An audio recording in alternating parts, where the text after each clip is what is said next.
अच्छा, ये तो इन्होंने बता ही दिया। मतलब वो जो स्पिनिंग ट्रैक है, हम पहले भी इसके बारे में बात कर रहे हैं, स्पिनर्स का बहुत ज़्यादा मतलब वो होगा। आपकी बात में भी जोर है कि अगर एक ऑफ स्पिनर को खिलाया जाता वो कॉम्बिनेशन बनता नहीं ना। देखिए सेंस नहीं बनती। हमेशा आप जब भी बॉलिंग के अंदर रखते हो तो दोनों का कॉम्बिनेशन रखा जाता है।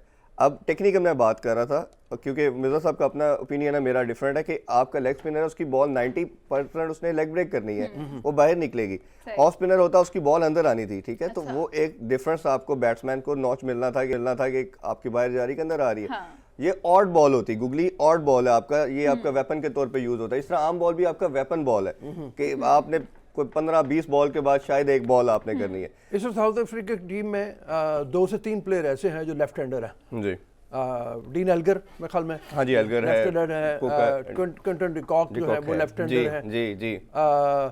तो मतलब उसके हवाले से उस लिहाज से मैं बात कर रहा हूँ ना जी, उसके लिहाज से भी आपके पास और आपके अगर ऑफ स्पिनर होता तो एक बड़ा अच्छा कॉम्बो बन जाना था। चलो खैर, अब तो खिला लिया, उसको देखेंगे। हाँ, उसमें देखेंगे। इस मैच में बड़ी एक जो मैं समझता हूँ कि मुझे बड़ी उम्मीद है कि शाहीन शाह अफरीदी कुछ करेगा। मतलब वो उसकी वजह यह है कि पिछले मैचों में जितनी उसे तवक्को थी, जितना वो प्रॉमिसिंग है, उतना ज़रा परफॉर्मेंस वो अच्छा नहीं कर पाया था। मतलब इस हवाले से बिल्कुल। और शुरू में जो विकेट है वो उसे सीमर की हेल्प करनी है। अगर वो सही जगह पे अपना बॉल कर पाया और सीम कर पाया बॉल को, तो मेरे ख्याल में उम्मीद है कि वो कुछ जल्दी कर सकता है। देखिए शाहीन शाह अफरीदी हमारा नो डाउट के 2019 के वर्ल्ड कप के बाद सबसे एक एमिनेंट बॉलर के तौर पे सामने आया। एक मिनट ठहरिएगा रऊफ साहब, आप मुझे लगता है बड़े दिलदादा हैं। आप भी तो क्रिकेट के शौकीन तो नहीं रहे बचपन में? नहीं, मैं क्रिकेट खेलता रहूं काफी। अच्छा, जीतते भी रहे थे या खाली खेलते ही थे? नहीं, मैं खेलता रहूं, बाकायदा खेलता दिल के बहलाने को गालिब ख्याल अच्छा खेल लेते हैं। गवर्नमेंट कॉलेज की टीम बहुत अच्छी। आप भी रावियन है, मैं भी रावियन हूं। अच्छा माशाल्लाह। अच्छा, तो गवर्नमेंट कॉलेज की टीम तो तब से मैंने खेला हुआ है।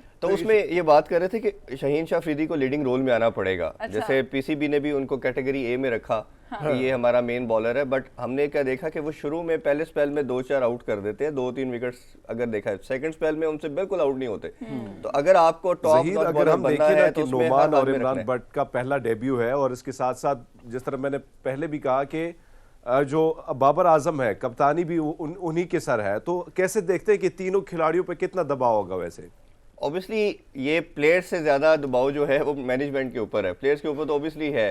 अजहर अली के लिए भी ये मेक और ब्रेक वाली सीरीज बनेगी, क्योंकि आप जब से मिसबा और यूनुस खान गए सारा ऑनर्स उनके ऊपर आ गया था कि ये सीनियर प्रो हैं, ये लेके चलेंगे। अब जैसे असद शफीक ने परफॉर्म नहीं किया तो मैनेजमेंट ने उनको बेयर नहीं किया। आल्दो के आई स्टिल फील के अजहर अली के साथ असद शफीक को होना चाहिए था, क्योंकि आपकी होम सीरीज थी, एक सीनियर प्रो आपका होता और मिडिल ऑर्डर के अंदर आपको जरूरत पड़ती है। स्पिनर को बहुत अच्छा खेलते हैं। तो उनकी इंक्लूजन बड़ी एक अनजस्टिफाइड है। अब सारी रिस्पॉन्सिबिलिटी अजहर अली के ऊपर आती है। अगर God forbid Azhar Ali perform नहीं करते तो आई स्टिल फील के वो शायद आगे हमें नजर नहीं आएंगे। वो हमारे पास गैप बहुत ज्यादा है ना, अगर उसको भी निकाल देंगे तो आगे जगह खला भरने के लिए या तो बिल्कुल एक तजुर्बा होगा। कहाँ पे खलापुर करेंगे? हमारे पास तो ओपनर्स भी वो वाले नहीं है। लेकिन अब देखिए ना, अब कब तक आप लेके चलेंगे? आप नए लड़कों को, फिर आपके पास ऑप्शन कोई नहीं बचती कि आप अगर हारना ही है तो फिर आप डेफिनेटली वो try for the new boy. बात करेंगे, कोशिश करेगी, जीतेगी इंशाल्लाह। जज्बाती तौर पे बहुत सारा लेकिन उसमें ये कि अगर आपका यही रिजल्ट आना है इवेंचुअली, खुदा ना खास्ता, तो फिर आपको ऑब्वियसली नए लड़कों को चांस देना चाहिए। फिर आपको उनको साल लगेगा, 6 मंथ लगेगा, साल दे विल डेवलप। बट अभी रिस्पांसिबिलिटी लेनी चाहिए। अब्दुल्ला शफीक को तो हमने खिलाया नहीं, मतलब उसको मौका नहीं दिया।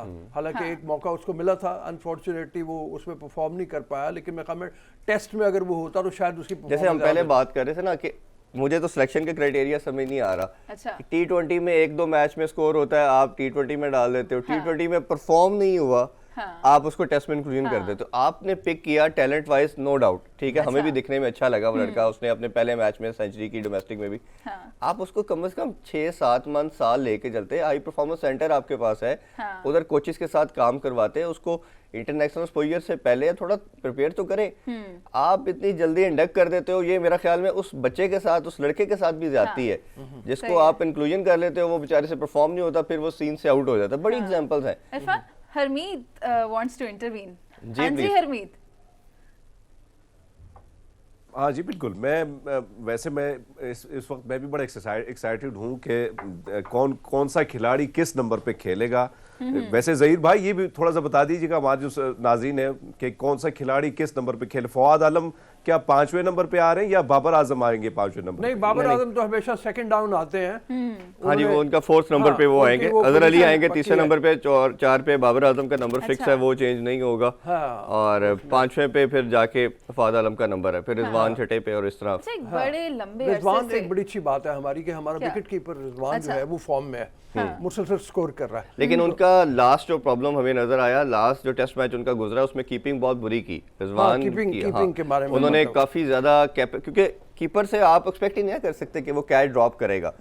टेस्ट के अंदर जैसे कीपर ही कैच ड्रॉप करने लग जाए तो फिर पाजी तुसी जाके बॉल कैच कर लो। तो कीपर से तो एसोसिएशन होती नहीं है कि वो कैच ड्रॉप करेगा, तो ये चीज उनके माइंड के अंदर भी होगी, वो भी काफी फोकस्ड होंगे। और ऑल्दो कि उन्होंने टेस्ट के अंदर बहुत जबरदस्त परफॉर्मेंसेस दी है, लेकिन एक और प्रॉब्लम भी नजर आ रहा है कि रिजवान जितने मैचेस के अंदर भी स्कोर किया 60-70 के बाद आउट हो जाते हैं। जब आप इस लेवल पे चले जाते हो तो आपको अपने 60-70 को 100 में कन्वर्ट करना होता है। अनटिल अनलेस आप यू डोंट परफॉर्म, तो फिर इस लेवल पे नहीं आप जाके अपना मार्क छोड़ सकते।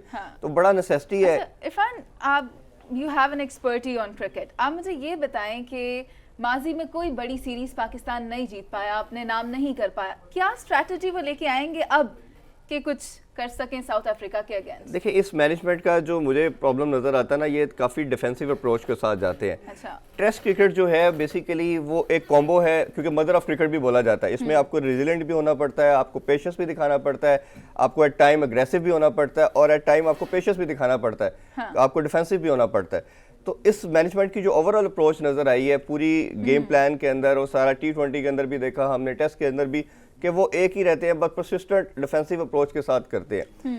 थोड़ा सा चेंज इनको लाना पड़ेगा कि इनको थोड़ा अटैकिंग क्रिकेट खेलनी पड़ेगी। अच्छा। अब क्योंकि टेस्ट क्रिकेट भी आपकी इस तरह की नहीं रही कि आपके मैच ड्रॉ होते हैं, बड़े बड़े स्कोर होते हैं। अब किसी भी तरह देख लें, हमने इंग्लैंड का श्रीलंका की सीरीज चल रही है, हमने ऑस्ट्रेलिया इंडिया के मैचेस देखे, तो रिजल्ट तो 99% अब आता ही है। क्योंकि मोड चेंज हो गया है। अब वो एक तरह की क्रिकेट कोई भी कंट्री नहीं खेलता, वो सब वनडे और T20 है ना, उससे थोड़ा सा जहीर वैसे एक बहुत बड़ा इम्तिहान है ये टेस्ट। अगर हम देखें इस वक्त तमाम तर मैनेजमेंट पे और खिलाड़ियों पे भी, अगर खुदा न खास्ता इसके मुस्बत नतीजे नहीं आते तो क्या देखते हैं बड़ी तब्दीली और रुनुमा हो सकती है पूरी टीम में? जी, मैं वही बात कर रहा था पहले कि ये मैनेजमेंट के लिए सबसे इंपॉर्टेंट है। प्रॉब्ली ये उनके लिए लास्ट होप है ये सीरीज। अगर तो पाकिस्तान दोनों मैचेस जीत जाता है तो शायद एक ग्लिम्स ऑफ होप है इनके पास कि ये सरवाइव कर जाए। अदरवाइज 90% तो यही खबरें हैं कि ये चीज़ें डिसाइड हो गई हैं और ये प्रॉब्ली ये लास्ट सीरीज है मैनेजमेंट के लिए। हसन अली बड़ी देर के बाद आया है। हाँ। और मतलब उसकी परफॉर्मेंस ठीक रही है, को बहुत मतलब ऐसा नहीं हुआ कि उसने जो डोमेस्टिक क्रिकेट खेली है या T20 में खेला है वो बहुत ज़्यादा शानदार परफॉर्म कर दिया हो, तो उसके बारे में भी मेरे ख्याल में वो 2 साल की अप्रोक्सीमेटली इंजरी के बाद आए हैं। सबसे बड़ी चीज़ ये कि वो एक एनर्जेटिक पर्सनैलिटी है, एक एनवायरनमेंट पूरी टीम को अंदर वो मोटिवेशन रखते हैं, वो एक बड़ा अच्छा इम्पैक्ट है। प्लस उसके साथ साथ ये कि इन्होंने जो अभी लास्ट काज़म ट्रॉफी हुई उसका फाइनल जो खास तौर पे इन्होंने बैटिंग के अंदर सेंचुरी करके अपनी टीम को मैच वो टाई हुआ, वो एक बहुत एब्सोल्युटली हम कह सकते हैं कि ऐसी इनिंग्स थी जो शायद हमने डोमेस्टिक में कभी देखी नहीं, इतने लोअर मिडिल ऑर्डर पे आके। तो एक उनके अंदर हमने ग्लिप्स देखा कि बैटिंग के अंदर भी आपको सपोर्ट मिलती है। प्लस अब्बास आपका हमने देखा कि कंटिन्यूसली उनका पेस भी ड्रॉप हो रहा था। फिर उसके साथ नसीम शाह की बॉलिंग के अंदर हमें कोई ऐसा चीज़ नज़र नहीं आ रही, तो ये बड़ा ज़रूरी था उनका वापस आने के बाद खेलना भी। तो मैं जस्टिफाइड समझता हूँ उनकी इंडक्शन को, वो ज़रूरी था। अच्छा, अब थोड़ी सी बात हो जाए आबिद अली के बारे में। आबिद अली की भी परफॉर्मेंस को बहुत शानदार नहीं रही है मेरे ख्याल में, शायद उसको इसलिए ये भी एक आखिरी मौका है आबिद अली के लिए परफॉर्म करता है, क्योंकि अदरवाइज वहाँ पे अगर वो जल्दी निकल जाता है। आबिद अली ने पिछले मैचों में जो हुआ है में हमें 30 बहुत हुए तो 30 रन कर लिए। अच्छा। अदरवाइज 5, 10, 15 इसके ऊपर आउट हो रहा है वो। आबिद अली नो डाउट के बहुत बड़ा टैलेंट है। उसने डोमेस्टिक के अंदर जैसे आते साथ ही दोनों मैचेस के अंदर पहले सेंचुरी भी की और एक रिकॉर्ड भी बना डाला। सिर्फ उनको करने की क्या जरूरत है, I am very much sure कि वो इधर जरूर परफॉर्म करेंगे। अच्छा। क्योंकि डोमेस्टिक वो बहुत ज़्यादा खेले हैं, तो डोमेस्टिक का उनके पास एक्सपीरियंस काफ़ी ज़्यादा है इन ग्राउंड पिचेस के ऊपर खेलने का। सिर्फ उनका जो इम्तिहान आएगा वो वे सीरीज का फॉरन टूर के ऊपर आता है। उधर जब तक वो परफॉर्म नहीं करेंगे वो अपने आप का अपना वो बेंचमार्क सेट नहीं कर पाएंगे।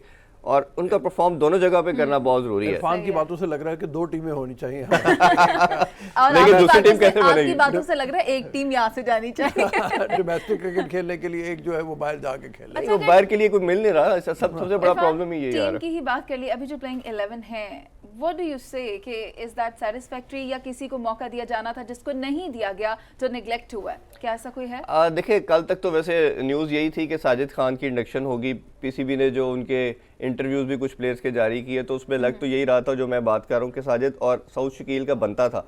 अजहर अली को आपको एज ए सीनियर प्रो आपको रखना चाहिए था ओपनिंग के ऊपर, क्योंकि उन्होंने पास के अंदर बड़ी परफॉर्मेंसेस दी हैं एज ए ओपनर, तो 1 डाउन और उसमें कोई ज़्यादा डिफरेंस होता नहीं है क्योंकि न्यू बॉल खेलनी होती है मोस्ट लाइकली। तो उनको चाहिए ये था कि इनके साथ जाते, और सऊद शकील ने बड़ा ज़्यादा परफॉर्म किया। और कामरान जो लड़का है जिसने वर्ल्ड रिकॉर्ड, उसने भी 37 साल वर्ल्ड रिकॉर्ड कह रहा हूँ जो डोमेस्टिक के अंदर बनाया है। आज के मैच में क्या होगा ये तो हम थैंक यू वेरी मच, बहुत आप यहाँ आए वक्त आपका। अगले सेगमेंट में हम बात करेंगे कुछ इकोनॉमी की। अभी हम एक ब्रेक ले लेते हैं, ब्रेक के बाद वापस आएंगे। Short break.